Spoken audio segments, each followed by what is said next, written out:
Leaders from across Latin America and the Caribbean are wrapping up their meeting in Cuba for the 2014 CELAC summit. A joint resolution came on the final day, declaring the region a, quote, zone of peace. CCTV's Michael Voss has been at the summit from the beginning. He joins us now live with the latest. Michael, what's been happening there? And the second CELAC summit has just ended. Delegates are heading back to their hotels or to the airport. You can probably see behind me that the flags have already come down. You can probably hear motorbike outriders going past as well. Now, during the past few days, delegates have concentrated on discussions about how to eradicate hunger, poverty and inequality across the region, as well as trying to create a regional identity independent of the United States. Latin America and the Caribbean, a diverse region trying to dance to the same tune. After a day of deliberations, the heads of state and government attended this gala show in Havana before moving on to the official CELAC summit photo. There were two late arrivals. The Peruvian president, Ollanta Humala, flew in on Monday night, as did his Chilean counterpart, Sebastián Piñera. Both leaders were tied up with the United Nations ruling on their disputed maritime border. They held private talks on Wednesday on the sidelines of the summit. Zona de paz. Opening the final day of the summit, President Raúl Castro announced that all 33 nations had signed a proclamation declaring the region a nuclear-free zone of peace. The proclamation also contained a clear rebuttal of US policy towards Cuba, which makes improved relations dependent on democratic reforms.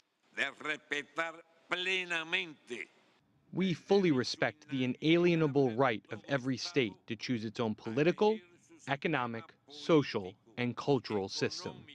Cuba's former leader, Fidel Castro, did not attend the summit, but he did play host to several of the regional leaders, as well as the Secretary General of the United Nations, who described the 87-year-old revolutionary as strong and alert. You have heard a lot about Fidel Castro's health conditions.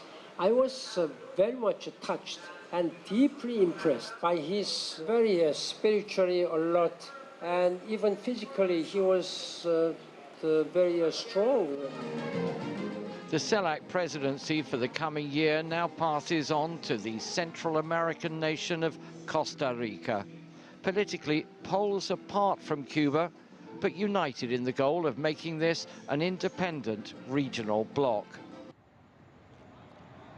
And just a few minutes ago, before we came on air, I was given a copy of the 16-page Declaration of Havana. In it, there's lots of talk about, as we've mentioned before, reducing poverty and inequality. There is also a controversial clause in there inviting Puerto Rico, which is an unincorporated territory of the United States, to join CELAC as well. Remember, the United States is not a member of this organization. Anand. Michael, there was one part of that resolution which was quite interesting. The group there declaring the region a zone of peace. What does that mean?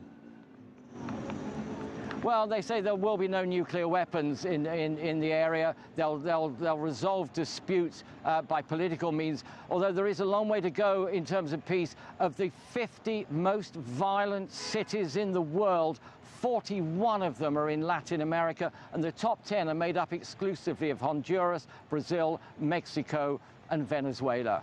Anand. Okay, thanks, Michael. Michael Voss there from Havana.